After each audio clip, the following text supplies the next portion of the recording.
嗨，大家好啊！又係我哋館藏天下寶啦，又係碧君女王館藏天下寶噶啦。今日嚟到第5集，今日你見到台上面呢一個我哋今日要介紹嘅寶物啊，呢個寶物係咩咧？呢個其實係一個瑤瓷嚟嘅，瑤瓷啊。咁咧你睇到佢咧，好靚，全個咧都係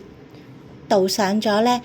24K 嘅黃金嘅呢個咧已經我收藏咗差唔多有10幾年啦，佢都仲係咁金色嘅，呢個係真金嚟嘅，去鍍呢啲上去，啲油彩啦，個油上去嘅金啦，好啦，咁我點解會買呢個瑤壺咧？咁呢個其實係一個水滴壺啊，睇到未啊？個水滴壺，咁咧喺國畫裏邊咧會攞嚟咁樣，滴啲水落去啲墨度啊，或者啲顏色度去調色調墨嘅，咁就喺呢一度入水，然之後呢度出水咁樣，即係咁樣浸啲水入去。咁但係我從未用過去嘅，因為咧我都係攞嚟擺設嘅。咁大家睇到啦，佢呢個咧係叫太華窯啊，太華窯，咁咧。佢呢度有個字咧自在，我就因為佢係金啦，金做啦，咁個壺仔又好靚嘅水滴壺，同埋寫住自在呢兩個字自在，咁咧我就買咗呢一個壺，咁但係我都唔係一下子買，因為呢個壺好貴好貴好貴，咁咧就五位數字啊，差唔多5位數字。咁當時咧買呢個壺嘅時候咧，我都要隔咗差唔多半年先去買，因為我當時都諗我係咪真係要擁有呢個壺仔啦，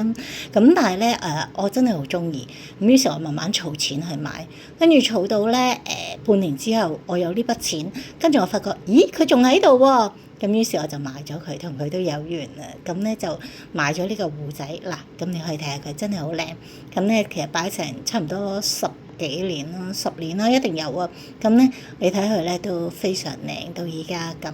都冇話咩褪色嗰啲，咁個壺形嘅線條亦都好靚啦，底部咧亦都有好多嘅啲花啦，啲花紋啦，做得好靚嘅。咁咧呢個太華窯，咁咧後面咧就有係嗰個作者嘅名啦，應該係啦，咁好啦。幾靚呢個壺，咁咧呢個係一個中國式嘅文字啦，咁寫喺度，咁我就因為中意呢兩個字自在，加上咧佢有金，我其實好中意金色嘅嘢嘅，不過咧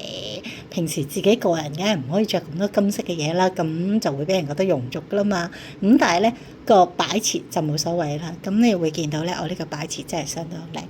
咁我成日都將係擺喺我個